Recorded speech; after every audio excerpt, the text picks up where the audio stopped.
The Meteor Man tells the story of Jefferson Reed, played by Robert Townsend, who also wrote, produced, and directed the movie. Man, I'm getting to like a lot of these directors this month. A substitute teacher in a dangerous neighborhood in Washington, D.C., which is being overcome by gang crimes, mostly the Golden Lords. I'm Slim Shady, yes, I'm the real Shady. All you other Slim Shadys are just imitating. Consisting of Rhodey from Iron Man, Debo from Friday, and Big Daddy Kane? That's great. But one night, Jeff gets chased down by the gang, and after he gets away, he gets attacked by a meteor that clearly has it out for him, as it doesn't just crash into the earth like a meteor would do, but it fully chases him down an alleyway. This leads to Jeff now becoming the Meteor Man with superhuman powers, determined to fix up the city once and for all. Because why wouldn't you gain superhuman powers when a meteor hits you? That's right. Weirdly, despite the film being set in the country's capital, it was actually filmed in Baltimore, Maryland. That's annoying. And it was released on August the 6th, 1993, but on a budget of $20 million, it only managed to earn $8 million back. It also received mixed reviews. Though fans of Townsend's other films got a kick out of its fun and goofy nature and heart, others found it silly and confusing. Though I want to bring attention to Peter Rayner of the Los Angeles Times, who claims that the movie sends the negative message that it would take a superhero to clean up gang violence. So Batman then. I'm sorry. I'm really sorry. Though it was nominated for a Saturn Award for Best Science Fiction Film, and it has since gained a slight cult following over the years. So much so, Marvel even adapted their own version and a sequel in comic book form, where Meteor Man ends up meeting Spider-Man and Night Thrasher. So you're telling me there's a chance the Meteor Man can join the MCU? Fingers crossed, folks! No, thank you. Oh, and his dad is Rafiki, his neighbour is Mufasa. Rest in peace. Although, what on earth is up with his hair? His best friend is Eddie Griffin, a random homeless bloke is Bill Cosby. I won't make the obvious joke about the filmmakers allowing him to mix his own drink. Another teacher is Wallace Shawn, he loses his girl to Sinbad, and even the Riddler is in this. And enjoy a random, uncredited cameo from Chris Tucker. Ladies and gentlemen, let's give it up for Meteor Man! You know what, this movie actually does have a pretty solid lineup. And not only do they have the Riddler in it, but the movie does pay homage to a lot of other superhero films. They parody the Superman opening credits, he gets a Meteor Man phone like in the Adam West series, which they even acknowledge, which wasn't really needed. Like Batman's phone on a TV series. We see an Iron Man comic, and just outright mentioning other heroes. Your father thinks he's Superman. Better than Batman. Better than Superman. And what's that other child? Spider-Man. Can't touch you. Although this is a bit harsh. Robert Townsend gives a great performance as Jeff. The poor guy is so awkward and introverted. He gets in trouble with parents because he gave a kid's advice to avoid a bully. Rafiki is also pretty damn badass. While Jeff and the rest of his family want to avoid the gang, he stands his ground and has no issue confronting them. What I love about this film is that despite its silly premise, it does tackle some serious issues. Jeff's car gets broken into and then he sees two little kids mugging a woman. And the leader of the Golden Lords has a slinky, which is the ultimate intimidation factor. And a pet tiger. I'll buy it. Also, the leader of this gang absolutely nails this performance. He is amazing and has so much fun with it. That's because he was wearing a bulletproof vest! And don't give me any garbage about flying up a pole! Message. You can't be everywhere and save everybody. Now the world will do what I say! Shoot me! Except, he's called Simon. Simon, what do you know about this? Watch out, Simon's coming! It does have some decent looking cinematography, and when he gets hit by the snot ball of death, the makeup and effects look great as he gets burned and absorbs the meteor. And I assume the kryptonite similarities were completely intentional. But the weird thing is, Bill Cosby finds his body. I'm not even going to finish that joke, you guys can do it for me. And gets him rushed to hospital. The paramedics then literally witness the meteor emerge into his body, so surely once the Meteor Man goes public, everyone is going to know his identity. I mean, he immediately tells everyone in his family, which is pretty funny, and his mother naturally tells the entire neighborhood. Accurate? No one must ever know the true identity of Meteor Man! How? The gang show up and get completely destroyed by Jeff in an amazing sequence as he first realizes his powers. Then they do a drive-by and he survives and flies up a lamppost. How do they not know it's him? His costume doesn't even hide his face. Our caped hero wants to be called Meteor Man. No one knows his true identity. Half the neighborhood saw all of that shit. It's actually a whole subplot subplot of the Golden Lords trying to figure out who Meteor Man is. What do you mean? They go to the school, somehow, considering Jeff has super hearing and can see through walls, so how do they all get in there undetected? And they corner him, but Eddie Griffin makes up some bullshit that Meteor Man was elsewhere, and they buy it. They totally buy it. John Witherspoon from Friday pretends to be Meteor Man, and everyone thinks it's him, even though they look nothing alike. Then Eddie Griffin also pretends to be Meteor Man. How does this ruse go on for so long? You all know who the hell he is. I don't care. Eddie Griffin is fine. Sometimes he has his moments. I need somebody to talk to. I'm a friend. I'm worried about his condition. What time you get off work? And to be fair, the movie does get a few laughs. Oh my God. Let me have a mirror. Let me have a mirror. Give me a mirror. This is how I always look. But Meteor Man's powers are really random and confusing. He can zap information from a book and maintain them for 30 seconds. He can see and hear through walls. He can see through people's clothes, but not their underwear for some reason, which, to be fair, did lead to a joke that went over my head completely as a child. May I help you? He can communicate with his dog. He can make things levitate with his finger, has super strength, super speed. Except when he doesn't. He can fly, which does get some pretty great reactions. He just, Did he? Uzi, he just, Mario, home please, now.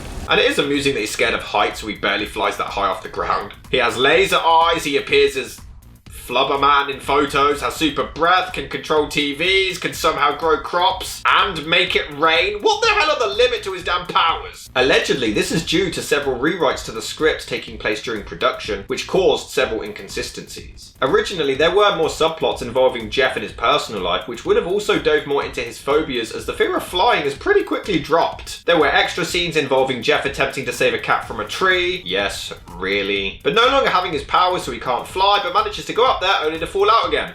Okay, that would have been funny. As well as a subplot of his ex, who is barely even mentioned in the final film. He tries to chat her up, but she gets with Sinbad, and that's it. We never see her again. The villains are so threatening and intimidating, even if their names are Goldilocks. Hell, the kids have lunchboxes of money. It's silly, but yet still somehow comes across as a bit ominous. Although, Jeff, man, his dog tells him he's starving and then he ignores him to chat to his mate. But I will admit, the fact that he accepts that his friend has superpowers this quickly is hilarious. After you touch it, it only lasts for 30 seconds.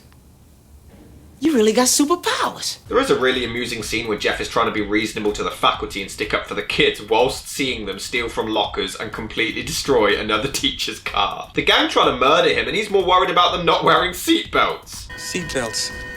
Gotta wear your seatbelts. I just love all of these scenes of him realising his powers. It's so damn charming. He ends up accidentally flying up a lamppost, and when he falls down, it causes an earthquake, which is pretty cool. Come to think of it, why has this never happened with Superman? Is Meteor Man more realistic than Superman? Absolutely unbelievable. The film does deliver a great message and gets quite deep as he sees people being hospitalised and realises that he needs to become the hero. It's just a lot of fun as he tries out loads of ridiculous costumes before finding the right one, which looks awesome. But yeah, the blue screens really aren't the best. But other times, the flying effects do look pretty good. It's also weird that the movie is presumably for kids and they have a warehouse filled with cocaine dealers. Of course, we get the montage trope of him stopping criminals and everything, but this one, he doesn't even get them arrested. He catches them stealing a TV and just flies off. What kind of superhero is this? He does interrupt a shootout between the cops and another gang and manages to create peace, which is a pretty epic moment. And there's a slower scene not long after as we hear radio reports of people calling in speculating if Meteor Man is actually real or not. It's a great way to bring the tension back down. Well, maybe Sinbad will bring the mood back up. I'm nervous, I'm new at this. This is my first black girlfriend, you know.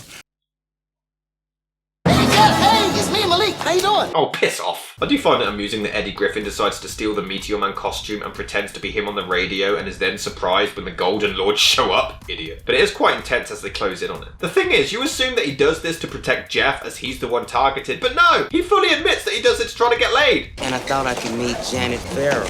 Fair play for honesty. There is such an epic moment as Jeff stops every single bullet from hitting everyone. It is awesome. Justice League would end up ripping this off years later, but it's so much cooler here. There are some pretty sweet shots as people rush to Jeff's apartment for help, and we see the Riddler appearing in the background. And it turns out this movie invented the trope of the hero needing to sleep to regenerate their powers. Who knew? It's still dumb, I hate it. But get this, we need a third act, so the local community asks Jeff to leave town for a few weeks. Well, nobody's asking you to run away, Jeff. Just, leave town for a couple of weeks. The Golden Lords have been terrorizing your entire city, attacking people, making your lives hell, wrecking buildings, causing crime, doing drugs.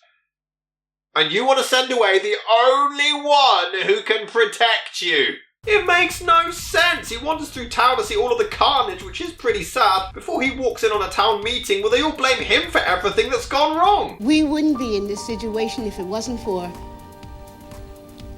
Jefferson Reed. You guys, he didn't even want to be Meteor Man. You all forced him to. These are horrible people. Laser them all to dust. Although this speech is really well handled and solidifies my point that this movie does have a great and wholesome message. How can we stop the crime and the gangs if we act like we don't see them? Everybody complains about the police. They aren't perfect.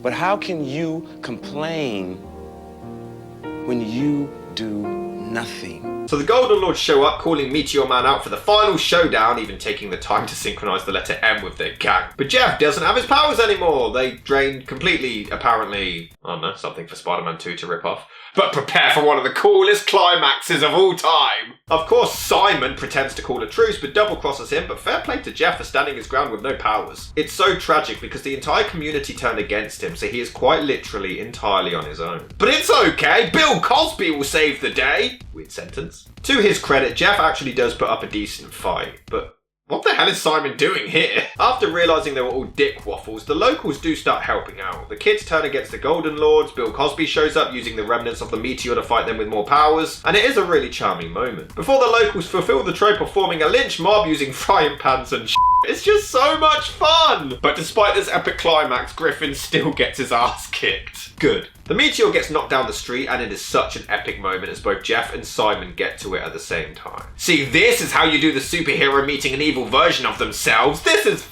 epic. Originally, there was also going to be a part where Simon asks Jeff to join the Golden Lords with both of them having powers, but he refuses. Which would have been pretty cliche, so I'm not sure how I feel about that one. And of course, there just so happens to be a van full of books, so Jeff can gain Bruce Lee's skills.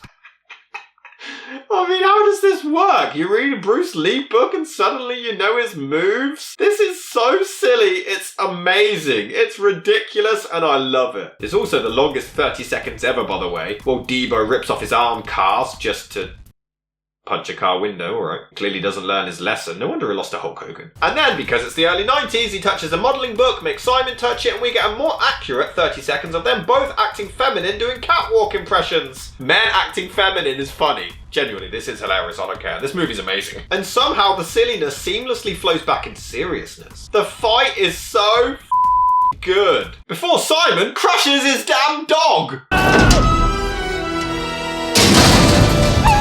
Of course, he goes Super Saiyan and beats the villain with some cheesy effects, but it's just a lot of fun, and he somehow drains him of his powers. Can't do that to Sam. Who do we think he is? Do something. He can't beat us all up.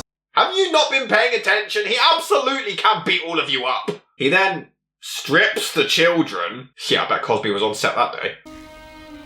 I'm losing my powers again. Are you? When? When was this? But for some reason, Cosby isn't losing his powers. And he brings his dog back like we're in a Disney flick. Then the Riddler shows up, and much like Simon, he's having an absolute blast and is just fantastic. Finally, I get to meet Meteor Man.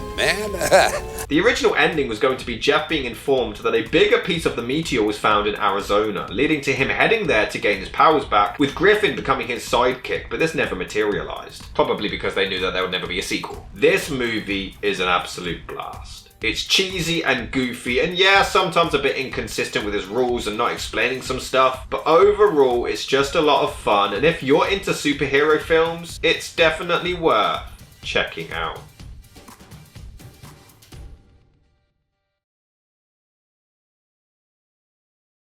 A random homeless bloke is Bill Cosby. Rest in hell! Bill Cosby's still alive. I swear Bill Cosby died.